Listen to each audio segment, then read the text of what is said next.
Olá, boa tarde. Amanhã começa o recesso do Poder Judiciário. Hoje, na sessão de encerramento, o presidente do Supremo Tribunal Federal, o ministro Luiz Roberto Barroso, fez um balanço das atividades na Corte. Segundo Barroso, em 2023, a Corte recebeu mais de 78.200 processos, 10% a mais do que no ano anterior. Além disso, os ministros proferiram mais de 100 mil decisões. Eu sou Carlos Eduardo Cunha e no Jornal da Justiça de hoje você vai acompanhar o encerramento do ano judiciário no STF, STJ e TSE. Vamos aos demais destaques. O Supremo Tribunal Federal valida 38 acordos e concede liberdade provisória a 46 acusados pelos atos golpistas de 8 de janeiro. STF define tese sobre possibilidade de extinguir execução fiscal de baixo valor. E ainda, em Mato Grosso, a primeira vara da infância e da juventude de Cuiabá realiza audiências concentradas em 7 unidades de acolhimentos.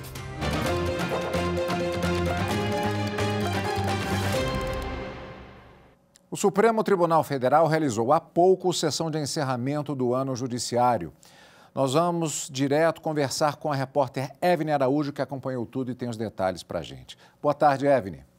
Oi, Cadu, boa tarde. O ministro Luiz Roberto Barroso está há quase 3 meses na presidência do Supremo Tribunal Federal. Ele fez um balanço tanto da produtividade anual da Corte quanto dos principais processos julgados durante a gestão dele à frente do STF. O ministro iniciou o discurso falando sobre os atos antidemocráticos do dia 8 de janeiro. Vamos conferir.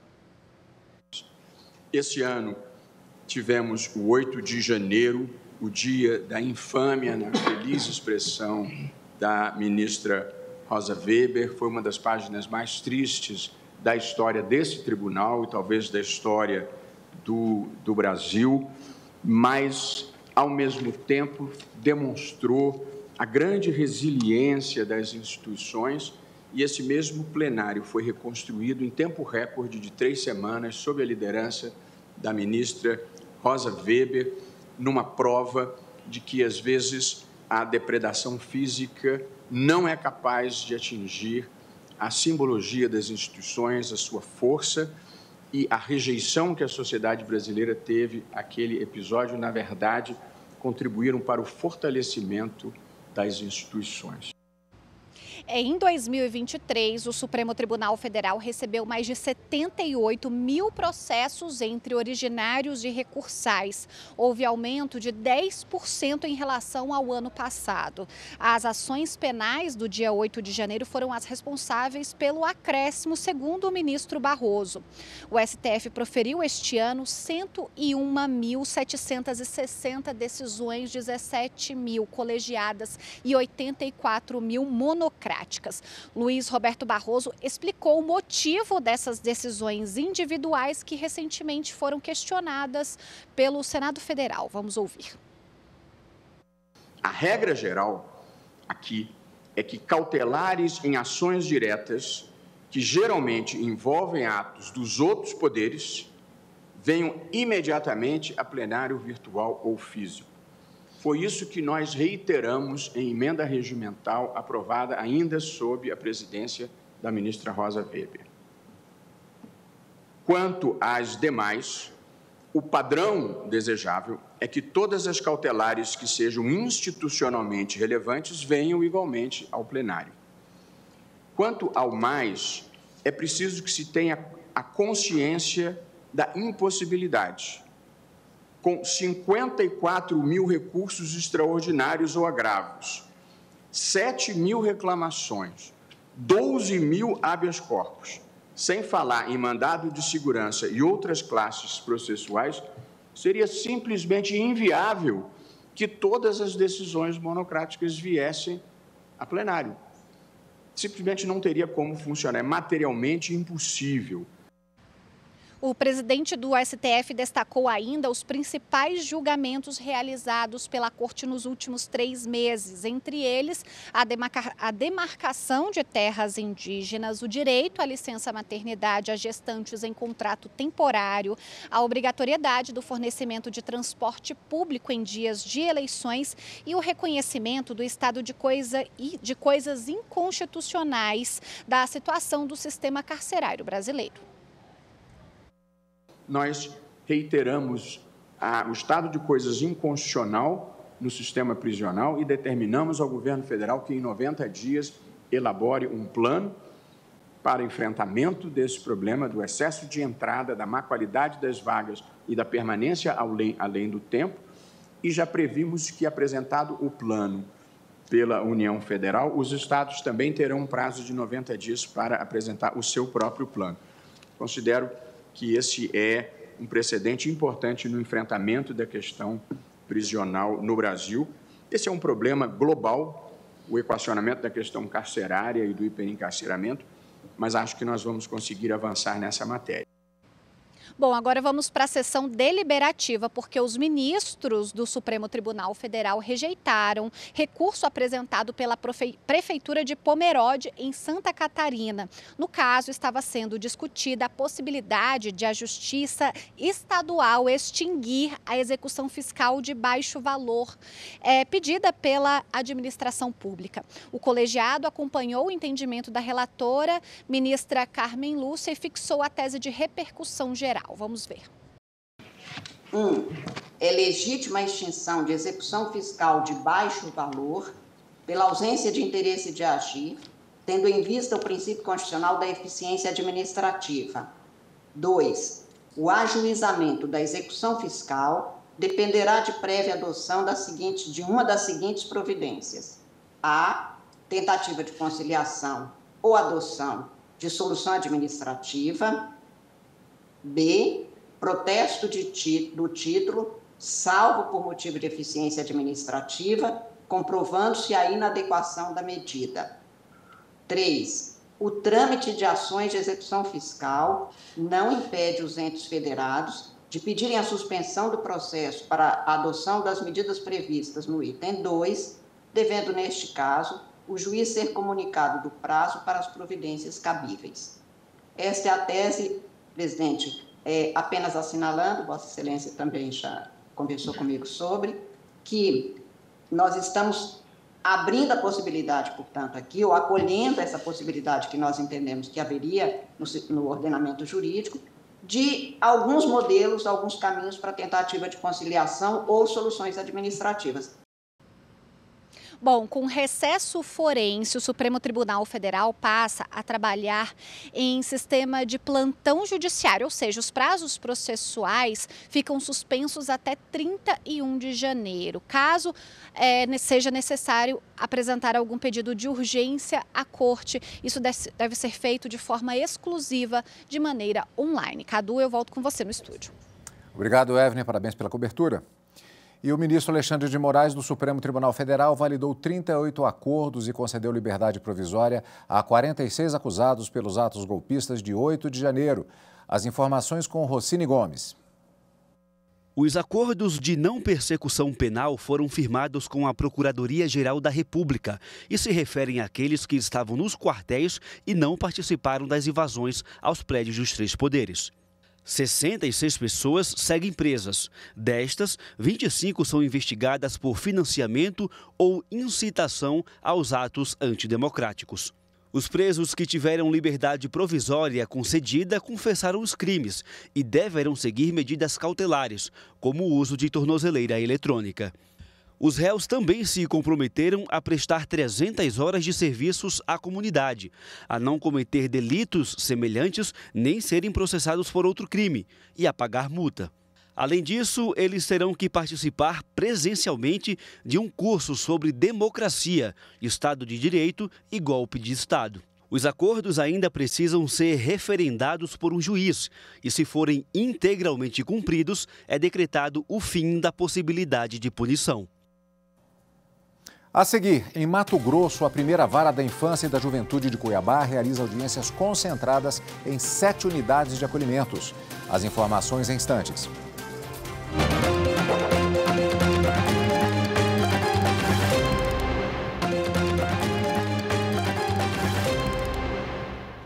A primeira vara da infância e juventude de Cuiabá e Várzea Grande realizou audiências concentradas em 7 unidades de acolhimento. A medida atende a uma recomendação do Conselho Nacional de Justiça e visa reduzir ao máximo o tempo de permanência de crianças e adolescentes nas instituições. As informações com Fernanda Fernandes. O contato, a atenção e o carinho da magistrada foram com um dos 17 menores com idade entre 7 e 12 anos abrigados nesta instituição de acolhimento da capital durante as audiências concentradas realizadas no local. O propósito aqui é revisar a situação processual das crianças e adolescentes para identificar a possibilidade de reintegração familiar ou encaminhamento para adoção. A oportunidade que nós temos de ter contato com as crianças, conversar com eles, saber como estão, né?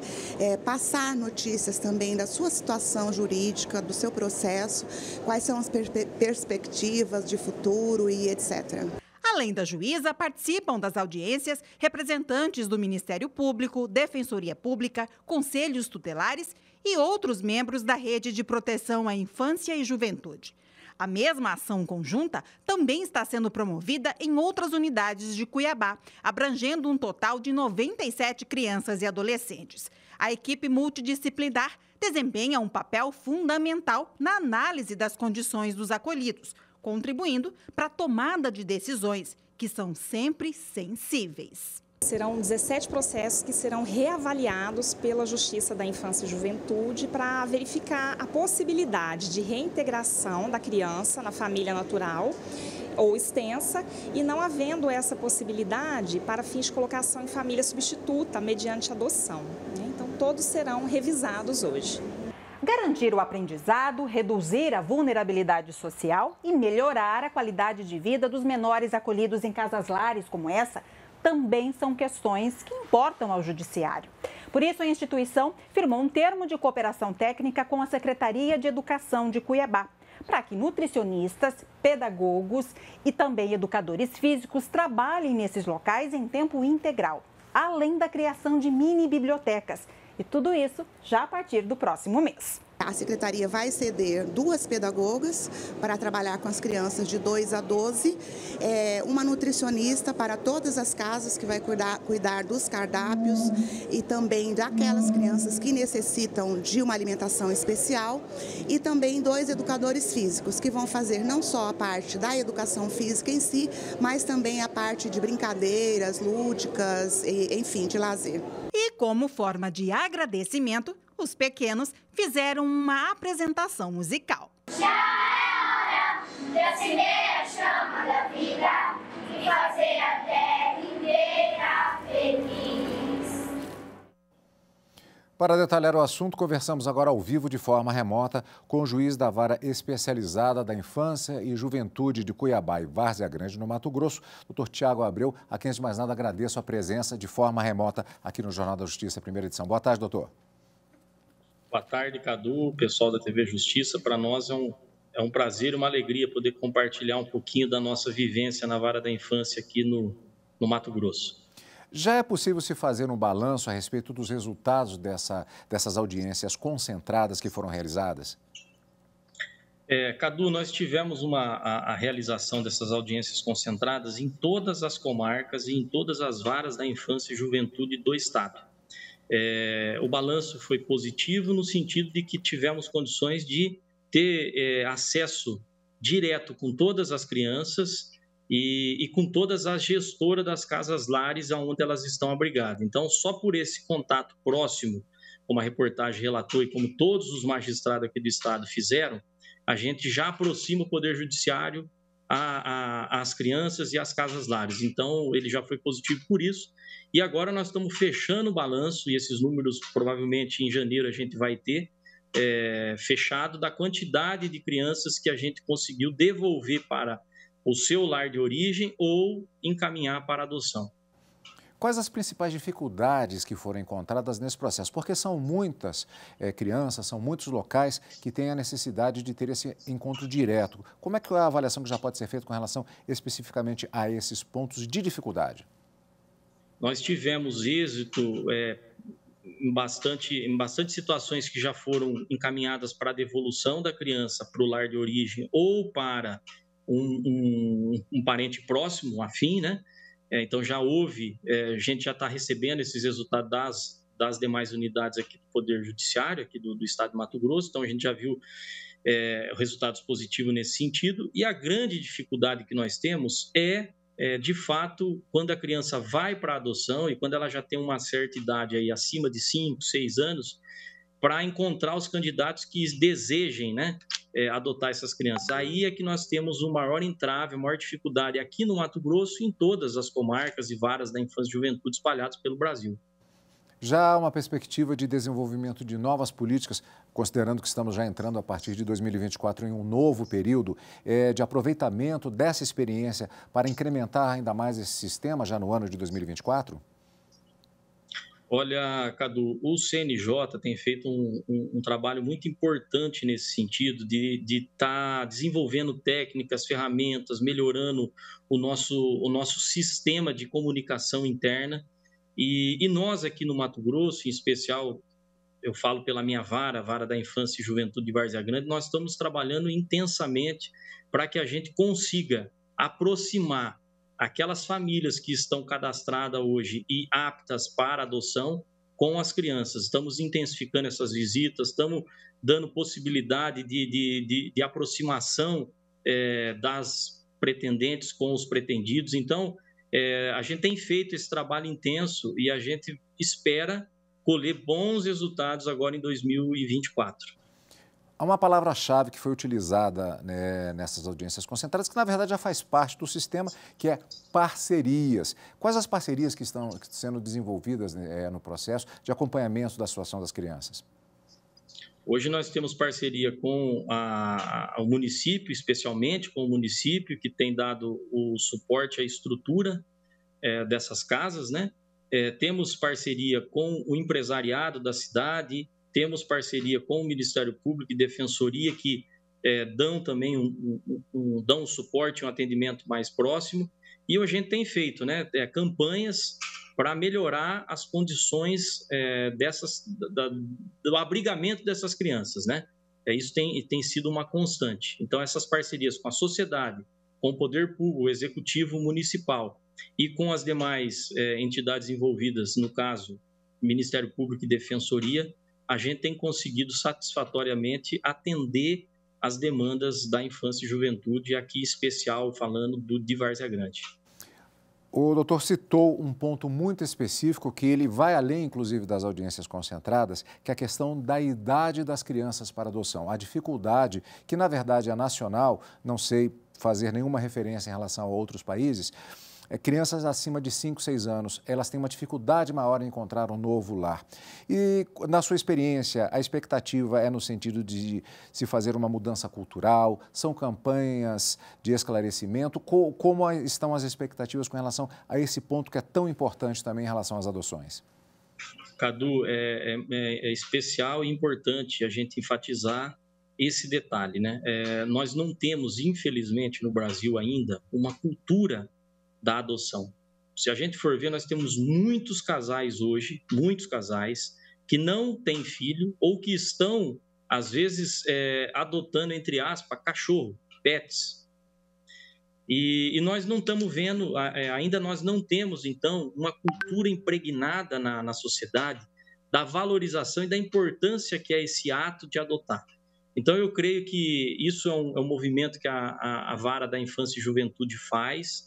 Nós, nos nossos fóruns, estamos debatendo intensamente isso, estamos encontrando apoio, o CNJ vem desenvolvendo mecanismos para isso, mas eu confesso a você que nós precisamos melhorar e avançar mais nisso, nós precisamos divulgar mais, nós precisamos criar condições para aproximar ainda mais a sociedade dessas crianças que estão abrigadas hoje, que infelizmente nós temos um grande número de crianças abrigadas espalhadas por esse país. Então, é necessário, a gente precisa, e esse trabalho, Cadu, é importante que a TV Justiça, a própria imprensa, explore e nos provoque, para que a gente possa estar cada dia mais falando dessa situação e expondo isso para a sociedade. E muitas vezes as pessoas não têm a dimensão e o conhecimento da quantidade de crianças que se encontram abrigadas nos municípios onde eles residem. Sequer sabem que existe um abrigo. Então, a gente precisa fomentar e apresentar isso para a sociedade na medida que a gente vai conseguir, com essa aproximação, eu acredito, quebrar um pouco desse preconceito e avançar nas adoções das crianças acima de 5, 6 anos, que a gente tem uma grande dificuldade para conseguir com que elas cheguem, né, sejam acolhidas por uma família. Um trabalho de formiga para o qual pode contar com a TV Justiça, doutor. Muito obrigado pela participação. Eu que agradeço e estamos à disposição aqui. Vamos contar com vocês. A gente precisa trabalhar muito e intenso nessa área da infância e juventude no nosso país. Muito obrigado. Boa tarde, um feliz Natal e Ano Novo a todos aí, ouvintes e telespectadores da TV Justiça. Feliz Natal também, doutor. Muito obrigado mais uma vez. E a seguir, vamos conferir como foi o encerramento do ano judiciário no Superior Tribunal de Justiça e no Tribunal Superior Eleitoral. Voltamos em instantes.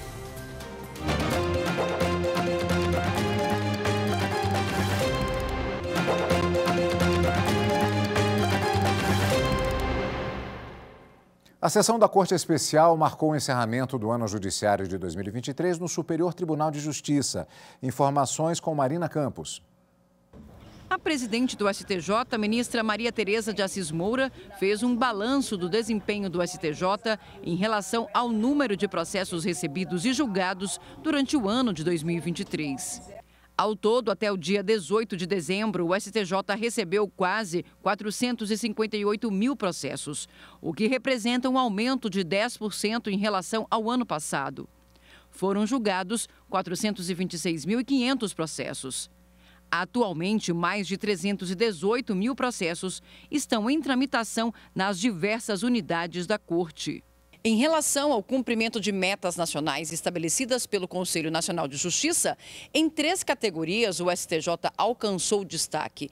São elas a meta 10, que trata de ações ambientais, a meta 9 sobre inovação e apenas um processo está pendente de julgamento para alcançar a meta 11, que se refere à subtração internacional de crianças. Para a presidente do STJ, a ministra Maria Tereza de Assis Moura, a demanda na Corte segue crescente e, na mesma medida, impõe desafios para que o STJ responda à altura. E isso demonstra e reafirma a necessidade que o STJ tem de regular a Emenda Constitucional 125 de 2022, que instituiu a arguição de relevância da questão federal para a admissão do recurso especial. Mas sem efetivamente vencermos a regulamentação no nosso filtro, creio eu, não conseguiremos reduzir o nosso acervo na medida em que necessitamos. Estejam certos de que nós continuaremos a buscar outras soluções inovadoras que vamos encontrar, a fim de que no ano de 2024 o tribunal siga oferecendo um serviço público de qualidade e eficiência para todos os jurisdicionados. Com o início do recesso forense, os prazos processuais ficarão suspensos no STJ a partir do dia 20 de dezembro e voltam a fluir em 1º de fevereiro de 2024. O presidente do Tribunal Superior Eleitoral, o ministro Alexandre de Moraes, fez um balanço das atividades do tribunal na última sessão do ano. Amanda Mustafa acompanhou e tem os detalhes. Foram 162 sessões de julgamento, 1.957 processos julgados pelo tribunal.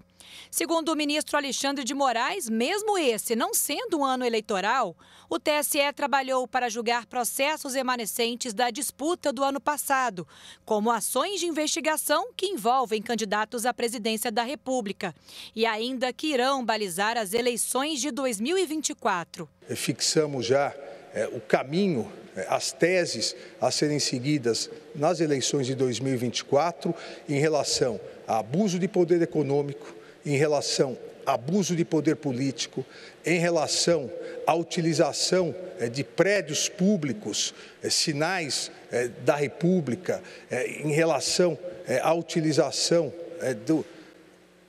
das funções do cargo, quais os limites que serão aceitos pela Justiça Eleitoral e quais as hipóteses em que isso gerará sanções previstas na legislação, para que não haja possibilidade de desequilíbrio nas eleições. Moraes também ressaltou o trabalho do TSE na preparação das eleições municipais de 2024 previstas para outubro.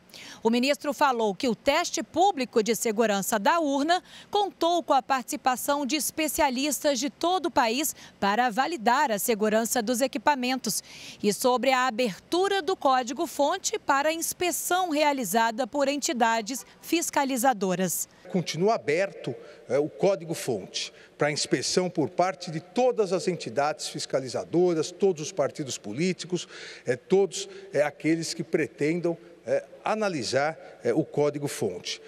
Como previsto no calendário eleitoral, abrimos com mais de um ano de antecedência das eleições de 2024 e permanecerá aberto para inspeção, para fiscalização, até as vésperas da lacração dos sistemas para o pleito municipal do ano que vem. A sessão contou com a participação do Procurador-Geral da República, Paulo Gonet, que também atua como Procurador-Geral Eleitoral.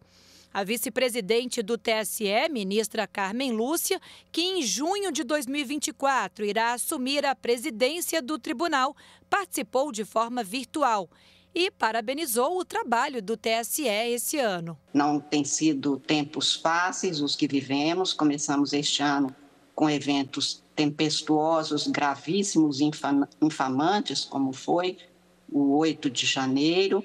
Estamos terminando, no entanto, com a democracia inabalada, com as instituições judiciais com amplo apoio da Justiça Eleitoral, presidida por Vossa Excelência, com segurança, com firmeza, com calma para solucionar as questões que foram postas de maneiras, às vezes, tão contundentes.